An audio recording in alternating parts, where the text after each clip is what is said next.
isolated, cut off from everything and everyone, completely, utterly alone. Stop it, Helicity. Thinking like that doesn't help, so just stop.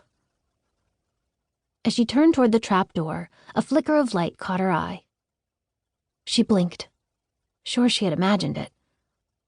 But then it came again. A small boat slipped into view from behind the ruins of a toppled house. A lone figure sat by the outboard motor. Her heart skipped a beat. Sam. There could be only one reason Sam Levesque was out there. He'd found her note explaining that she'd gone to the lighthouse to search for her brother, Andy. Now, like a knight in shining armor, he was coming to rescue her, the damsel in distress trapped in the tower. Except I'm no damsel, and he's the one who will need saving if he doesn't get to shelter now. Warring emotions, fury at Sam's recklessness, fear for his safety, and the tiniest spark of joy that he'd come for her, despite the risks, bubbled up inside her. Then the person shouted, "Scout! Here, Scout! I've got a treat for you! Where are you, girl?" Helicity's eyes widened. That's not Sam. It's a man looking for a dog. She understood the impulse to rescue a loved one, human or animal. Her need to help Andy had driven her to the lighthouse. But she had chased after her brother long before the hurricane hit.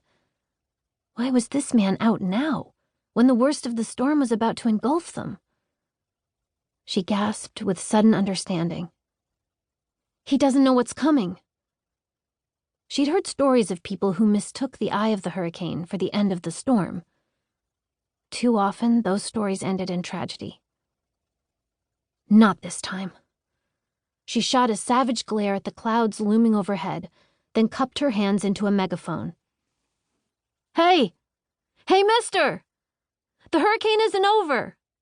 Find shelter now! The flashlight beam continued to play over piles of debris. She cursed. He hadn't heard her.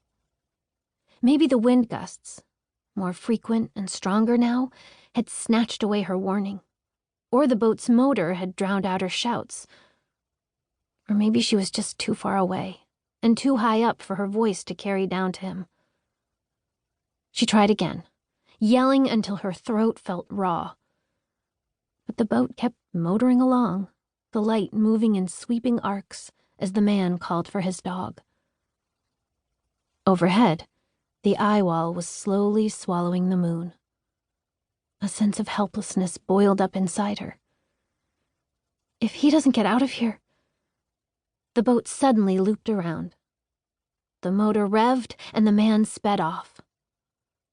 Helicity sagged with relief as she watched him disappear into the darkness. Saying a silent prayer for his safety, she hurried to the trapdoor and climbed down the ladder. She pulled the hatch shut behind her with a solid thud, sealing herself inside. And not a moment too soon. As if someone had flicked a switch, the gusting wind grew to a freight train howl. The clouds let loose a downpour that pounded on the platform above her head. A deafening clap of thunder ripped through the air, its vibrations reverberating through her body.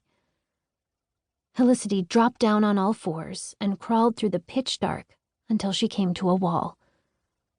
Her fingertips touched wetness. Rainwater was streaming down the whitewashed bricks. She pressed her lips to the widest rivulet, grateful for the drink. Blam! Something slammed against the outside of the lighthouse with such force, her mouth jarred against the bricks. She jerked back, tasting blood instead of water, every muscle tense, waiting for a second blow. When none came, she edged forward and resumed drinking. The water stung the cuts on her lips, but she didn't care. She drank until she could hold no more, then inched to a dry section of floor and sat down with a tremulous sigh.